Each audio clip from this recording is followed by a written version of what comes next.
Hi hello నమస్తే.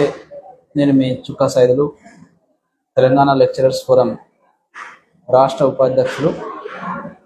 మరి నిన్న మొన్న 3వ తారీఖు 4వ తారీఖు 2 రోజులుగా డిఐఓ ఆఫీస్ దగ్గర మరి ప్రైవేటు అధ్యాపకులకు ఆర్డర్స్ రావట్లేవు. దాని గురించి డిఐఓ గారిని అడిగాము. ఆయన కూడా ఎలాంటి సమాధానం చెప్పట్లేదు. మాదే ఉంది, బోర్డు పైన ఉన్నది, సమస్య పైన ఉన్నది, పైన నుంచి రావాలి మాకు అని అంటారు. అయితే మరి ఏం సార్ ఇది? అసలు చరిత్రలో, తెలంగాణ ఇంటర్మీడియట్ బోర్డు చరిత్రలో ఇంతవరకు అసలు ఇలాంటి సంఘటన జరిగినటువంటి పరిస్థితులు రాలేదు, అసలు ఎప్పుడు రాలేదు. మరి ఈసారి ఎందుకు ఈ విధంగా జరుగుతుంది అని అడిగితే ఆయన సమాధానం రావట్లేదు. బోర్డుకి ఎట్లా ఇన్ఫర్మేషన్ ఇవ్వాలని చెప్పేసి బోర్డు కూడా మనం కాల్ చేయించినాం. ఏది టీచర్ ఎమ్మెల్సీగా పోటీ చేస్తున్నటువంటి వాళ్ళని కన్సల్ట్ అయ్యి మరి మాకు కూడా ఓటు హక్కు ఉన్నది కాబట్టి ఆ ఓటు హక్కు ఉంది, మరి సార్ ఎట్లా మరి మాకు న్యాయం చేస్తే మీకు సపోర్ట్ చేస్తామని చెప్పి అడగడం జరిగింది. మరి వాళ్ళు కూడా ఏమన్నారు, బోర్డుకు పోయి మాట్లాడితే బోర్డులో ఉన్నటువంటి సిఓఈ కావచ్చు, కమిషనరు, సెక్రటరీ వీళ్ళేమో డిఐఓని, లోకల్లో ఉన్న డిఐఓని అడగండి అని అంటారు.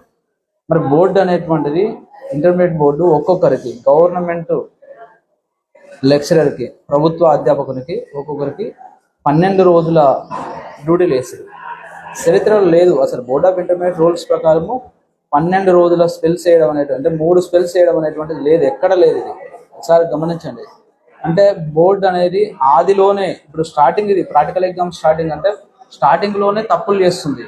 మరి రాబో పేపర్ వాల్యుయేషన్లో కావచ్చు, రాబో ఎగ్జామ్స్లలో ఇంకెన్ని తప్పులు చేస్తుంది అనేటువంటిది మనకు అర్థం కావట్లేదు.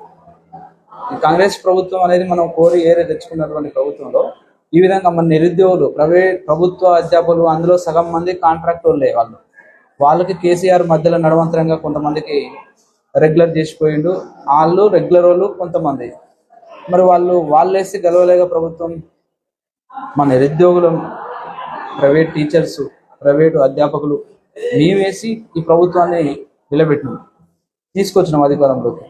మరి మేధావులుగా ఉన్నటువంటి మాకే ఈ విధంగా ఈ ప్రభుత్వం అధికారం వచ్చినటువంటి సంవత్సరంలోపు ఇంత అన్యాయం జరుగుతుందంటే మరి రాబో సంవత్సరంలో ఎంత అన్యాయం జరుగుతుంది అనేటువంటిది ఒకసారి ఆలోచన చేయాలి. ప్రభుత్వం, విద్యాశాఖ మంత్రి, ముఖ్యమంత్రి గారు ఉన్నారు. మరి ఇది ఇంటర్మీడియట్ బోర్డులో ఏం జరుగుతుంది, ఏమవుతుంది? 9,50,000 మంది విద్యార్థులు చదువుకున్నటువంటి యొక్క బోర్డు లోపల మరి ముఖ్యమంత్రి గారు ఎందుకు సమీక్ష చేస్తలేడు? ముఖ్యమంత్రి గారి దగ్గరనే ఉంది విద్యాశాఖ అనేది ముఖ్యమంత్రి గారి దగ్గర ఉంది. ముఖ్యమంత్రి గారు దీన్ని చూడాల్సిన బాధ్యత ఉంది.